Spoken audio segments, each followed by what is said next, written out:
I'm gonna try and keep this video short and sweet because I'm a little bit upset and I don't want to go off ranting about something that I don't really mean. But it was definitely a frustrating loss. It was an avoidable loss. Easily could have won that game.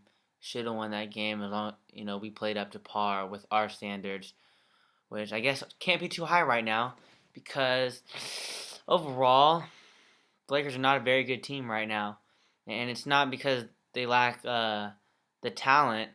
They don't seem very deep, and they don't have a lot of the blue chip players. But I still think that we're a better team than people give us credit for. Like I thought before, there's a lot of little mistakes, and we could have got that W. They didn't even have Dwayne Wade, but that's all right. I'm just want to focus on the game at hand because that's all you can take from it.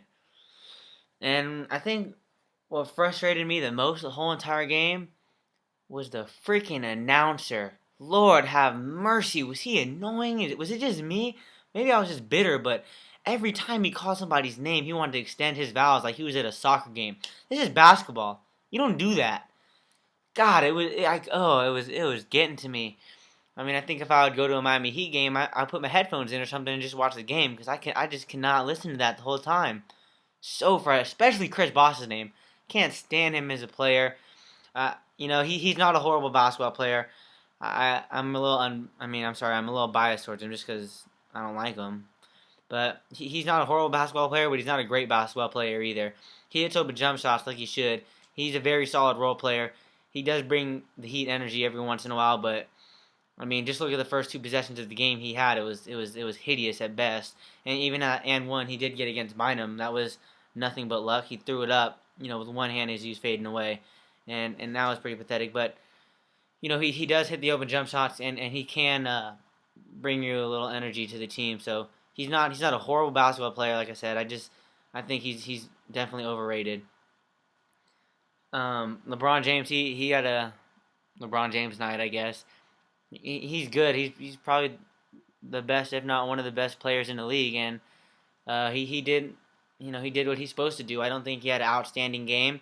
He had a pretty good stat line, but for the most part, I think the one-on-one defense when it came down to it, we did all right.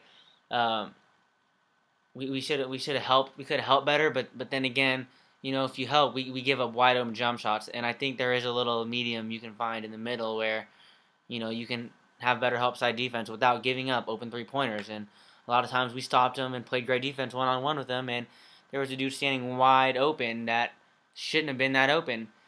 But I'll give it up to him. Maral Chalmers had a nice game too. But there's just a couple keys that I think the Lakers could definitely work on to become a better player. And I took some notes here, and just like the whole season's been going, our pick and roll defense is dreadful. It's beyond me how you can be so bad at one thing.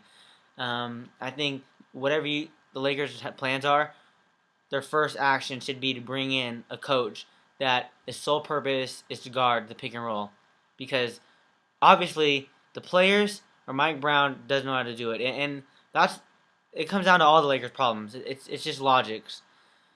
It's either the coach or the players. All right, nobody else is involved.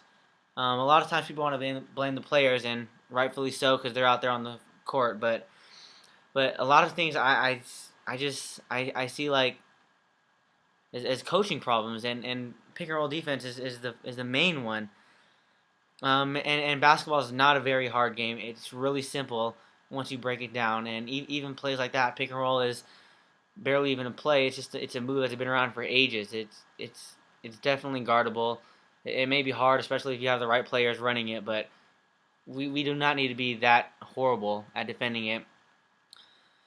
And just like I said, it's a simple game. You don't want to give up a lot of shots, but more importantly, you don't want to give up a lot of easy shots. And the Lakers give up a lot of easy shots. Not only do they give up a lot of easy shots, but they give a lot of second chance opportunities. And second chance opportunities and offensive rebounds normally lead to easy shots because your defense isn't prepared for it.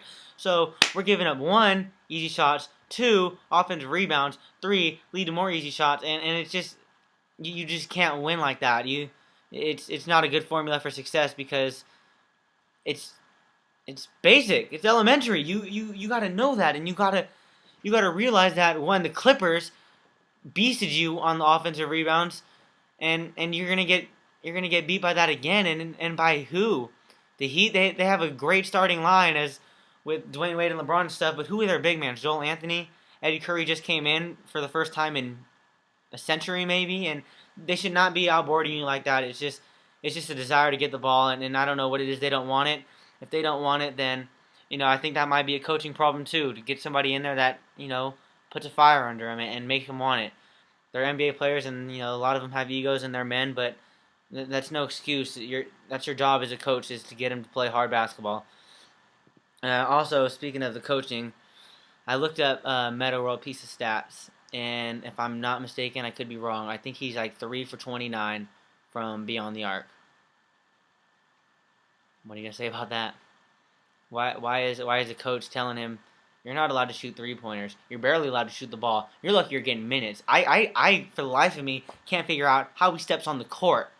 I don't even know why he has a uniform, and just oh god, it's so frustrating. Just tell him, hey, you're not allowed to shoot the ball. Okay, you're not allowed to shoot the ball. If you are wide open and there's no one in your area code, you better think twice about shooting the ball, because if you miss it, you're getting out. You're off the court. If you make it, probably off the court still. But it's beyond me why he even gets to take off his shooting shirt. And also we did miss a lot of post moves, solid post moves that resulted in layups that we just blew and we didn't miss. But I guess you can't count on all of those. But we should have made more than we did. And also we're settling for shot slot offensively. It's hard enough when you give the other team 2 or 3 shots every trip down and you don't play good defense, but you can't make it easy on them either. You don't want to settle for 3-point shots and jump shots the whole time. It's tough to win that way. Unless you're shooting lights out and everyone is, then you're just setting yourself up for failure. And Kobe, I understand, man. I understand where you're coming from. I understand your torn ligament. I understand your history. Might want to change up the game a little bit. Might want to just settle for these jump shots to open the game. If you start out hot, that's great. You're off for 40 plus. If you don't, setting yourself up for failure. I understand it hurts. You don't want to go to the basket, get it injured more, but you got to give me one of them. You got to at least make your jump shots or go to the basket and get fouled and go to the line, because you have not been going to the line nearly as much as you could be or you should be. So, like I said, it's just a bunch of little problems that we could fix. I definitely think that we're better than people think. We got a lot of learning to do, maybe a lot of replacing to do as far as the coach. But it's early in the season. Derek Fisher, might be time for you to go too. And maybe you guys need to go retire together and play some golf, because basketball might be slipping away. But we'll be all right. We'll definitely be okay.